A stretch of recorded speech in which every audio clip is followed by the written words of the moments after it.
we are to look to ourselves and see if we, like Peter, have gotten the lesson yet. Many of us have not. Many of us have not. Jesus knows the trap that Satan was trying to set, and that Satan would try to bring Peter down at a later date. Now let's go and look at this and see how it was. In Matthew 18, I've already discussed it. I want to give you 3 texts, and then you will know. I've already taken you to the Galatians 2, but go to Matthew chapter 18. Causing him to cut.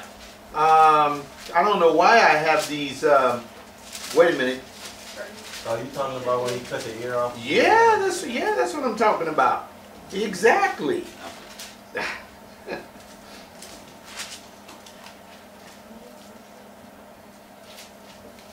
Oh, well. Well, that's when he caused him to cut Malchus's ear off. All right?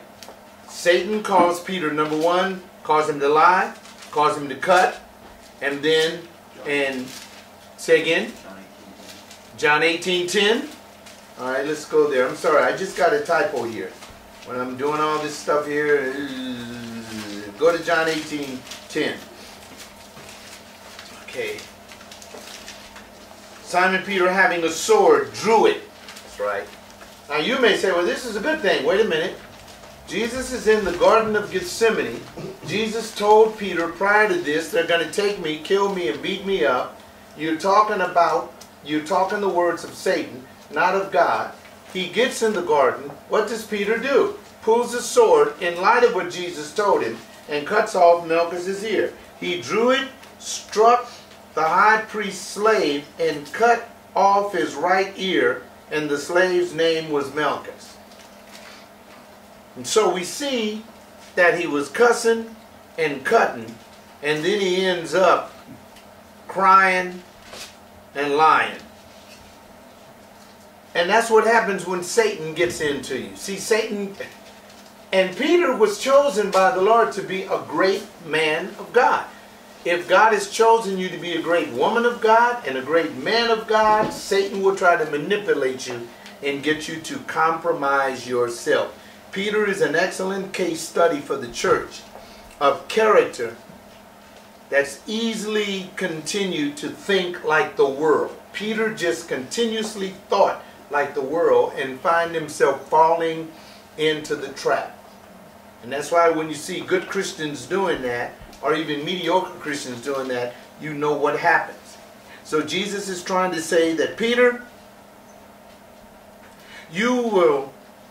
how long will you continue to dilly-dally, the way I have it here, my brother? Therefore you are a stumbling block to me. In other words, Jesus says, the more you dilly-dally, you will be a literal stumbling block. And when you're a stumbling block to Jesus, you get in his way. He's not able to get any work done through us because we are busy listening to Satan, listening to the world, instead of listening to God. And our pleasure for God and our pleasure for spiritual things seems to fall off. And that's what happened to Peter. When I do that, I need to take some drastic action to define what I'm going through and to answer the question, why am I denying Christ in my life? And it's so easy, like Peter, to fool myself. Most of us do, especially when pain comes in.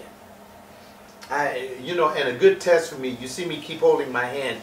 I have this kind of like, it ain't a premature arthritic condition. It's a terrible arthritic condition that causes my left hand muscle to kind of like shrivel, and it causes great pain. And when I have to think and preach and deal with the pain, that's what you see me doing. But I don't say, God, take this away. I said, give me another way to deal with the pain until the crippling stops. The crippling starts because I'm in a body that's what? Dying. That's it. Decaying. See? And since you're in a body that's decaying, these things come natural. You don't complain about it. you just say, oh my goodness, because when I was Tyree's age, my hand never did this. But man, I didn't have no arthritis in this hand like this. It was all good. But if I let this hand go, my hand would literally be looking like this, all shriveled up. So I have to press it out to fight that. But I can't say, God, I'm going to abandon you because I'm in a temporary pain mode. All right, let's make some more seats for people because they're coming Matthew in. 26 covers both of those things you were talking about. Say again? Matthew 26. Matthew 26 covers both of the denial, yeah, as well as him cutting the ear off. Okay, thank you. Matthew Thank you, John. 26. Matthew chapter 26. What verses specifically? The denial is 69 through 75. Okay. And the ear is 47 through 56. Okay, it's right on the screen for those to see, so that they can look to those scriptures. That's great. Thank you. Thank you.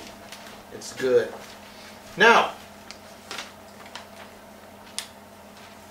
if my action cause some other person to stumble, it is just as if I cause the work of Christ to stumble. Check this out. If my actions, when I'm having difficulty, causes someone else to stumble, and this is where Christianity is really a viable faith. If it causes someone else to stumble, then it's as if I am putting a stumbling block right in front of Jesus to stop his work.